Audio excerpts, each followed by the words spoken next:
கர்த்தருடைய பரிசுத்தமுள்ள நாமத்திற்கு ஸ்தோத்திரம். இந்த நாளின் கர்த்தருடைய வார்த்தையாக மத்தேயு எழுதின சுவிசேஷம் 9ஆம் அதிகாரம் 18வது வசனம். அவர் இவைகளை அவர்களுக்கு சொல்லிக் கொண்டிருக்கையில் தலைவன் ஒருவன் வந்து அவரை பணிந்து, என் மகள் இப்பொழுதுதான் மரித்து போனாள். ஆகிலும் இந்நீர் வந்து அவன் மேல் உமது கையை வையும், அப்பொழுது பிழைப்பாள் என்றான்.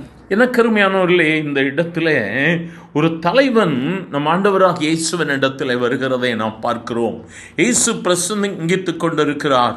உவமைகளோடு கூட, அற்புதங்களோடு கூட ஜனங்கள் மத்தியிலே கர்த்தர் வார்த்தைகளை சொல்லிக் கொண்டிருக்கும் பொழுதுதான் இந்த தலைவன் வந்து சொல்லுகிறான், ஆண்டவரே, என்னுடைய மகள் மரித்து போனாள், இப்போதான் வா, இறந்து போனா.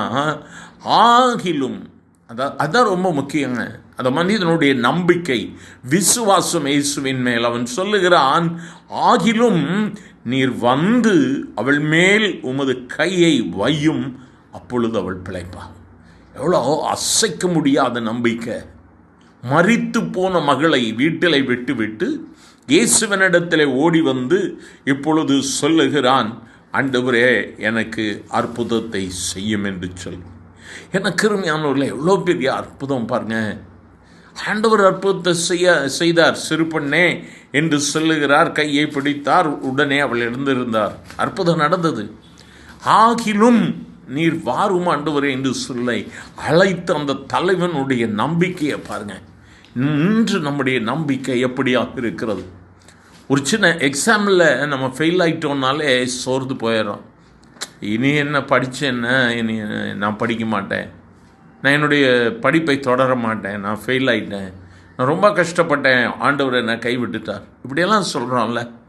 யோசித்து பாருங்கள், நம்முடைய வாழ்க்கையில் தோல்விகளை சந்திக்கும் பொழுது நம்ம சொல்கிறோம், உடனே ஆண்டவர் மேலே தான் குற்றம் சொல்கிறோம். ஏன் ஆண்டவர் என்னை கைவிட்டார்?